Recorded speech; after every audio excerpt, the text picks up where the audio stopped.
Assalamualaikum warahmatullahi wabarakatuh. Di sini kami dari kelompok 11 akan mempresentasikan hasil diskusi kami yaitu tentang edukasi poslaparatomi. Di sini saya Diva Safira, NIM P13374 2011 9345. Perkenalkan, nama saya Rizky Amalia Putri dengan NIM P1337420119346. Perkenalkan, nama saya Dina Dwi Aryani, NIM P13374 2011 9347. Perkenalkan, nama saya Ica Diah, NIM P1337420119348. Saya akan mempresentasikan tentang pengertian edukasi. Edukasi adalah segala keadaan, hal, peristiwa, kejadian, atau suatu tentang proses pengubahan sikap dan tata laku seseorang atau kelompok orang dalam usaha mendewasakan manusia melalui upaya pengajaran dan pelatihan. Laparotomi adalah prosedur yang membuat irisan vertikal besar pada dinding perut ke dalam rongga perut. Menurut referensi lain, laparotomi adalah salah satu operasi yang dilakukan pada daerah abdomen. Perawatan poslaparotomi adalah bentuk pelayanan perawatan yang diberikan kepada pasien-pasien yang telah menjalani operasi pembedahan perut. Hal-hal yang harus diketahui klien sebelum pulang. Yang pertama itu instruksi penyakit yang diderita, pengobatan yang harus dijalankan, serta masalah-masalah atau komplikasi yang dapat terjadi. Untuk ini, fase penyembuhan luka dibagi menjadi 3. Yang pertama, fase inflamatori. Fase ini terjadi segera setelah luka berakhir 3-4 hari. Ini pada fase inflamatori itu terjadi dua proses utama. Yang pertama ada hemostatis atau penghentian pendarahan dan fagositosis. Lalu yang kedua ada fase proliferatif. Fase ini berlangsung dari hari ketiga atau 4 sampai hari ke-21 setelah pembedahan.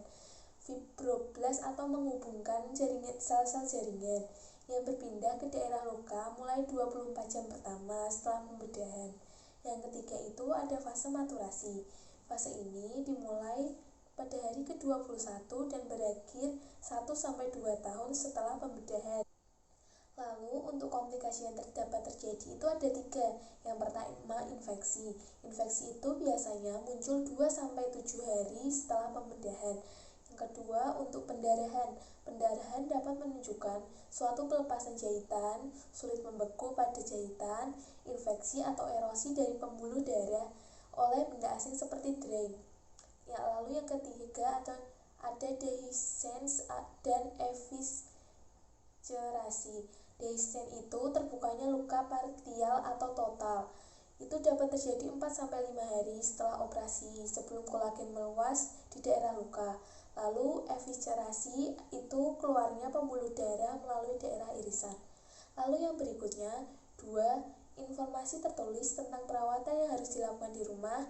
3. Pengetahuan diet khusus dan bertahap yang harus dijalankan. 4. Jelaskan masalah yang mungkin muncul dan cara mengantisipasinya. 5. Pendidikan kesehatan yang ditujukan kepada keluarga maupun klien sendiri dapat digunakan metode ceramah, demonstrasi, dan lain-lain. 6. Informasi tentang nomor telepon layanan perawat, dokter, dan kunjungan rumah apabila klien memerlukan bantuan.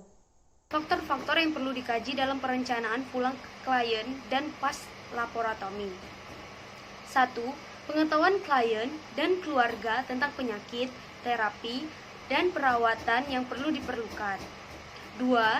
Kebutuhan psikologis dan hubungan interpersonal di dalam keluarga. 3. Keinginan keluarga dan klien menerima bantuan dan kemampuan mereka yang memberi asuhan. 4. Bantuan yang diperlukan klien. 5. Pemenuhan kebutuhan aktivitas hidup sehari-hari seperti makan, minum, eliminasi, istirahat, tidur, berpakaian, kegunaan, rekreasi, dan sekolah. 6. Sumber dan sistem pendukung yang ada di masyarakat. 7. Fasilitas yang ada di rumah dan harapan klien setelah pulang ke rumah. Dan 9. kebutuhan perawatan dan supervisi di rumah.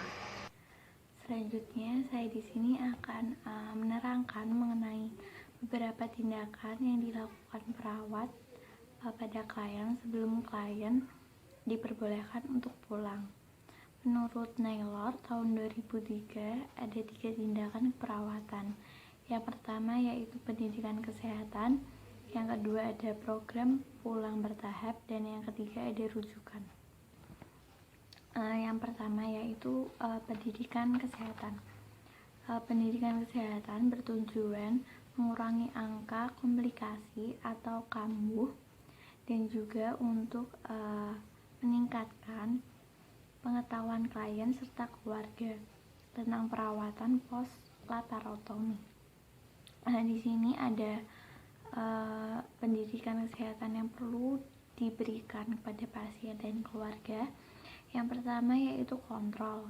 Kontrol terdiri dari kontrol waktu dan juga tepat.